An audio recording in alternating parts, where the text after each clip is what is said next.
Hoje eu vou compartilhar com você meu roteiro do Alasca e de Vancouver, mais 25 dicas imperdíveis para você aproveitar cada segundo da sua viagem. E aí, só para contextualizar, eu fiz um cruzeiro pelo Alasca e eu vou explicar um pouco mais dos detalhes, do que eu acho que seja importante para quem tem interesse de fazer um cruzeiro também, e um pouco mais de como eu me planejei mais ou menos nisso tudo. Tem várias empresas que fazem esse cruzeiro pelo Alasca, uma das mais famosas é a Disney. Eu fiz pela NCL porque era o único período que eu podia, porque eu ia com outras duas amigas, e era o período que conciliava a agenda de todo mundo. Mas tem várias empresas que fazem, eles param em cidades diferentes também, tem trajetos maiores, tem trajetos menores. Então vale a pena você pesquisar bem direitinho qual o trajeto que você quer, quais cidades você tem interesse, se tem alguma cidade, porque eu vou falar mais na frente do vídeo que esse trajeto que eu fiz eu não gostei tanto porque tinha uma parada que é completamente dispensável e aí você acaba perdendo um dia de viagem. Mas tem várias empresas, eu fiz pela NCL e eu achei super tranquilo, o atendimento deles foi tudo perfeito. Não tenho do que reclamar. 2. Vale a pena pagar o pacote de drinks. Quando você for comprar o cruzeiro, eles vão te perguntar se você quer pagar mais para você comprar drinks, etc. E uma coisa que você tem que ter em mente, principalmente depois de ter passado por essa experiência, é que você vai passar uma semana inteira dentro desse cruzeiro. Todas as minhas refeições foram dentro do cruzeiro, eu quase não comi nada no Alasca mesmo. E principalmente quando você tem muito tempo assim, você vai querer aproveitar, vai ser verão e tal. E os drinks lá são muito caros. Um copinho assim, tipo, um drink que você paga é mais ou menos 15, 20 dólares. E aí, fazendo as contas, vale muito a pena pagar o pacote de drinks para você tomar à vontade. E aí você realmente vai tomar à vontade, porque você vai ter um dia e uma semana inteira lá.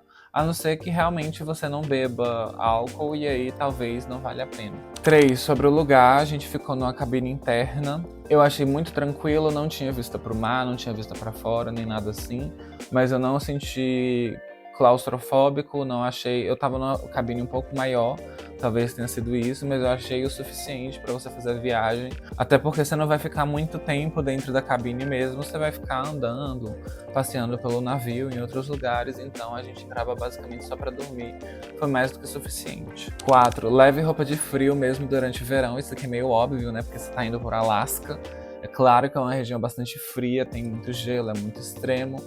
E mesmo durante o verão eu tinha que andar de moletom lá, mesmo no barco, que era climatizado, ainda tinha que andar de moletom, porque estava fazendo bastante frio, principalmente quando a gente passava pela área externa. Então leve roupas de frio, se agasalhe direitinho, leve tudo que você precisar para você não passar frio, justamente quando você for descer nas cidades também, lá chove bastante, é bom levar uma roupa impermeável para garantir que o seu passeio não vai ser estragado. 5. Não vale a pena se preocupar com a comida nas cidades. Como eu já falei, a maior parte das refeições a gente faz no navio. Antes de desembarcar, a gente já tomava café da manhã, e café da manhã de navio é aquele tanto de comida, você fica farto. E aí a gente deixava para almoçar quando a gente voltava, lá para as 2, 3, 4 horas da tarde, mais ou menos. Esse tempo aí não foi o suficiente para me fazer sentir fome, e a fome que eu sentia, você espera ali mais 30 minutos, uma hora, você já almoça no navio o tanto que você quiser. Isso sem contar que se você for parar para almoçar numa dessas cidades, você vai perder bastante tempo ali, você vai perder uma hora no mínimo, que você poderia estar conhecendo, poderia estar passeando, caminhando por lá, e você tá comendo, que é o que você podia estar fazendo no navio em alto mar. 6. Os passeios precisam ser agendados com antecedência. E aí vale muito a pena você se preparar, você pesquisar seu itinerário, você saber o que você vai fazer em cada cidade, justamente para cidades que você não tem nada para fazer, você ponderar se vale a pena ou não comprar um passeio desses. 7. Vale a pena descer rápido do navio e ter bastante tempo na cidade. Esse é o primeiro cruzeiro que eu faço, então eu não sabia mais ou menos, mas eu me organizei direitinho para saber todos os tempos de desembarque no navio. Geralmente ele parava ali umas 6, 7 da manhã em alguma cidade e desembarcava por volta das 15 horas ali, das 3 da tarde. Então você tinha uma manhã e metade ali da tarde para aproveitar. E parece pouco tempo, né? Às vezes, ou então parece muito tempo você ter 6, 7, 8 horas na cidade, mas quando você tem muita coisa para fazer, quando você quer fazer um passeio, caminhar pela cidade, entrar nas lojinhas, comprar alguma lembrancinha, etc., é o tempo ideal ali para você conhecer as coisas sem estar com muito apressado. Então vale muito a pena você se organizar para você sair cedo, você acordar cedo nesses dias de desembarque. para aproveitar o máximo possível da sua cidade. 8. Ketchikan. O Walking Tour vale muito a pena, é um dos passeios mais tradicionais da cidade, inclusive no próprio porto deles ali na área turística, eles dão um mapinha com o Walking Tour para você poder caminhar. A cidade é muito bonita, você vai andar por vários lugares ali importantes, você vai fazer a caminhada do salmão, que é onde os salmões sobem durante o período de desova, você vai caminhar pela área histórica da cidade, pela Creek Street. Para mim, é um dos passeios mais completos, é uma ótima forma de você começar o seu passeio pelo Alasca, é com esse Walking Tour. 9. Ice Strait Point. É um dos pontos que o meu navio parava. Eu já tinha pesquisado antes, é uma parada bem problemática, porque não tem nada para fazer, a não ser que seja um passeio pago. Todas as outras opções são muito caras. Ou se eu fosse de novo pro Alasca, eu escolheria um cruzeiro que não parasse nesse ponto, que parasse em qualquer outra cidade do Alasca que tivesse mais coisa para ser interessante. Até porque esse ponto mesmo é um porto, mas ele não fica perto de uma cidade. A cidade, um vilarejo mais próximo, não tem nada para fazer. Então é um dia que você pode gastar os créditos da sua excursão ou pode comprar um passeio ali à parte para você fazer alguma coisa mais interessante. 10. Juneau. O passeio principal de Juneau é a geleira e eu gostei muito de conhecer o parque lá, é bem interessante, tem uma caminhadinha que você faz para ver a cachoeira e a geleira mais de perto. O ponto principal que eu tenho para compartilhar é sobre como chegar nessa geleira, lá na geleira Mendenhall, que foi uma pesquisa, assim, de alguns dias. Porque o ônibus principal, se você for contratar um ônibus mesmo para eles irem, se eu não me engano, é 60, 70 dólares, mais ou menos, só que aumentou demais do preço dos últimos anos. Eu tinha pesquisado que coisa de 2 anos atrás era 30 dólares, então eles estão aproveitando que é uma zona muito turística para meter a faca no turista. 70 dólares para você conhecer lá, você tem acho que 2, 3 horas para ir e voltar, e é a hora marcada, você não pode nem ficar quanto tempo você quer. Também tem gente que aluga carro e vai, se você tá numa família maior, talvez valha a pena. Tem gente que pede Uber, só que o Uber ele não para dentro do parque, ele para ali uns 2, 3 quilômetros ali do parque, você tem que ir caminhando. E tem uma opção mais barata também, que é de ir no ônibus municipal, acho que você paga uns 2 dólares, é bem mais barato. Só que aí você vai ter que ir pro ponto de parada, você vai demorar quase 1 hora e meia para chegar no outro ponto. Eles te deixam no estacionamento, que é também longe do parque, e você vai ter que ir caminhando até o parque lá, tirando que parece que os residentes mesmo da cidade não gostam muito de turistas que fazem isso, fica de cara feia. Lugares turísticos, né, a gente não pode fazer muita coisa, é o que tem. No meu caso, eu optei por comprar o ônibus mesmo que leva até a geleira e para lá, porque eu achei mais prático, não queria me estressar muito não. 11. O passeio das baleias não é tudo isso. Além desse passeio da geleira, eu fiz um passeio de visitar baleias, de ver as baleias lá. Em Juneau, um dos vendedores que ficam ali na pracinha me mostrou um vídeo com baleia pulando, andando, não sei o que, 200 mil baleias andando pra cima e pra baixo, faltou da pirueta.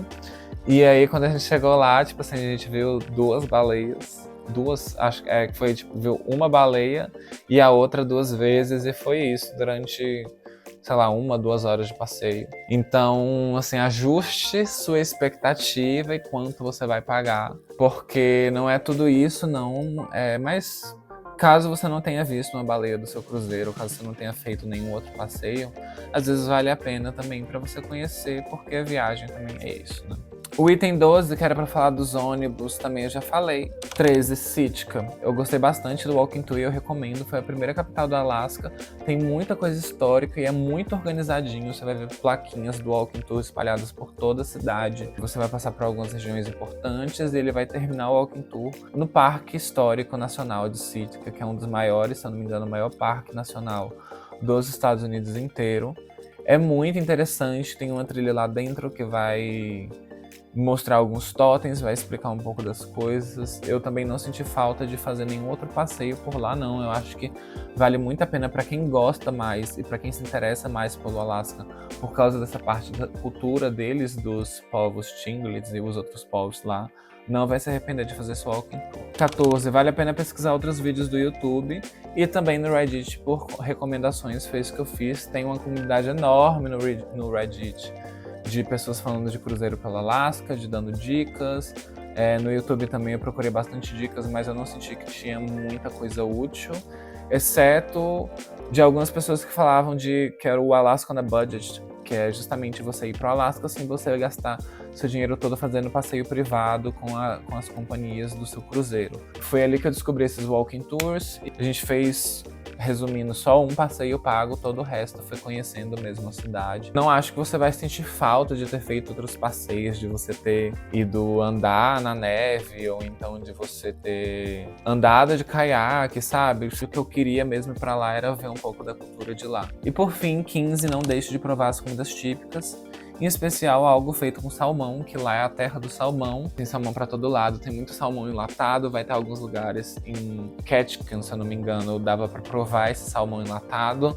Eu não achei salmão fresco, mas eu acho que você consegue encontrar lá também em alguns lugares, no espetinho, alguma coisa assim. Eu tava muito em procura do espetinho, mas eu não achei. E aí, uma pausa brevemente nas dicas para falar do meu roteiro pro Alasca. Então, eu peguei um cruzeiro de 7 dias que parava em 4 cidades. Aí ele desembarcava, ou a gente embarcava no caso, né, em Vancouver, no Canadá, passava um dia navegando, e aí a gente parou em Ketchikan, Ice Strait Point, Juneau e Sitka. E aí mais um dia embarcando para depois voltar pro Canadá. E agora eu quero explicar um pouco aqui mais 10 dicas de Vancouver, antes de eu falar do meu roteiro de Vancouver.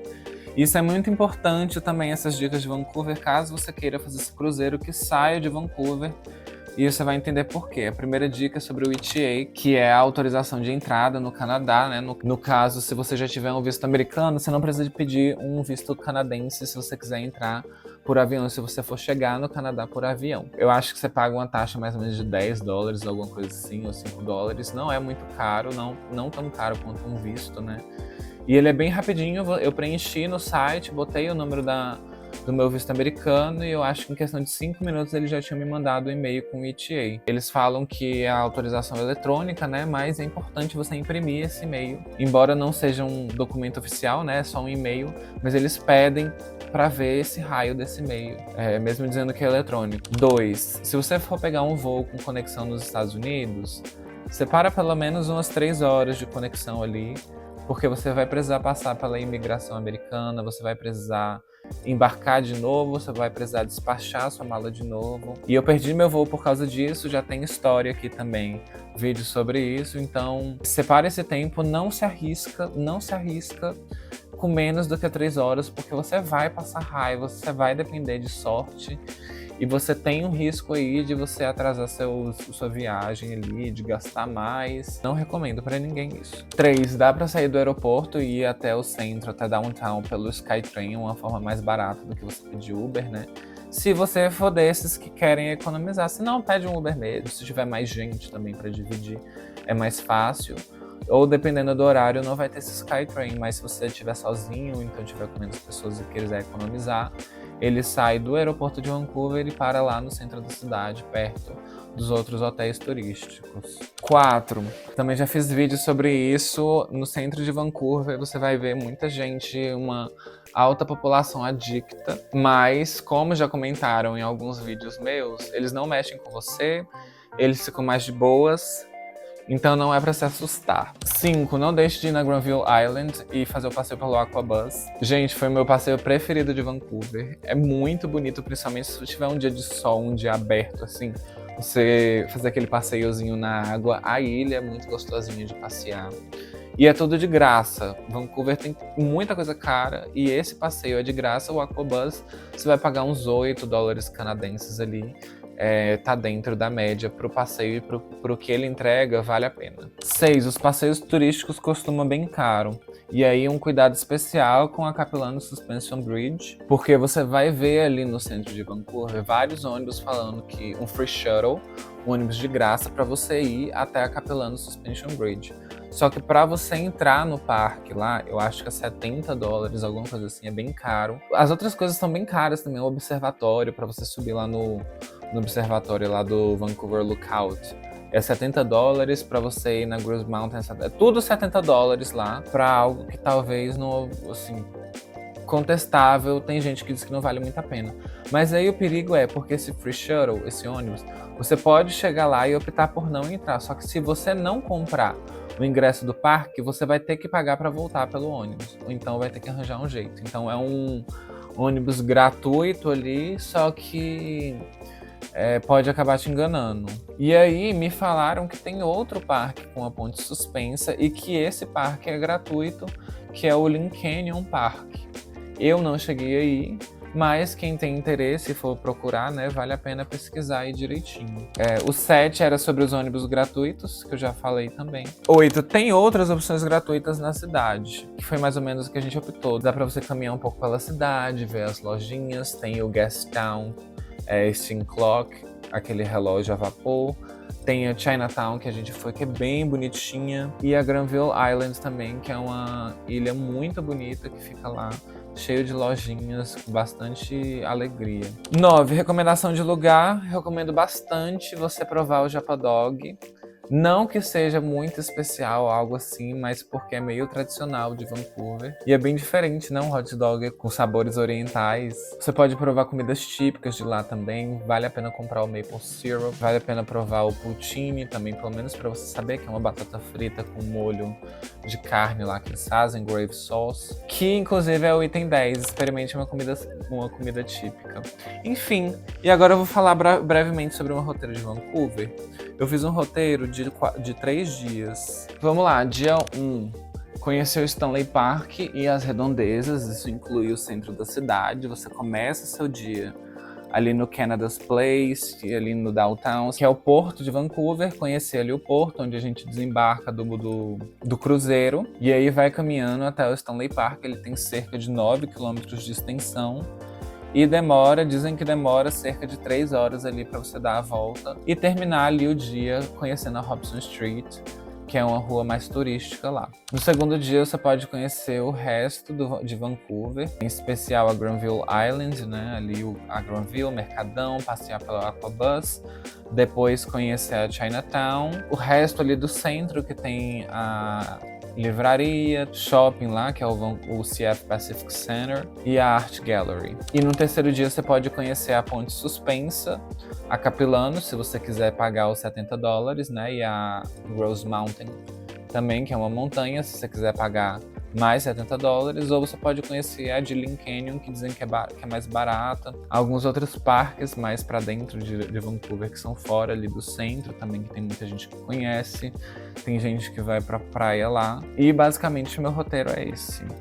Eu vou deixar tudo escrito. Eu não sei se eu vou fazer um post para newsletter ou alguma coisa assim. Em algum lugar vai estar tudo escrito detalhadinho, assim, tudo que eu conseguir pesquisar e me organizar sobre Vancouver e sobre o Alasca, para facilitar também quem tem interesse nesse conteúdo. Se você tiver alguma dúvida ou algo assim, também pode deixar aqui nos comentários, eu sempre tento responder. E foi isso pelo vídeo de hoje. Ficou um vídeo meio longo aí, mas bastante informativo para te ajudar a planejar sua viagem também. E eu quase esqueço de falar, mas eu fiz um vlog completo dessa viagem. Todos os vídeos estão aqui no canal, já estão publicados. Vou deixar a playlist aqui no final do vídeo também, para você acompanhar e ter uma ideia melhor de como que é o Alasca, como que é Vancouver e etc, tá? Agora sim, tchau, tchau.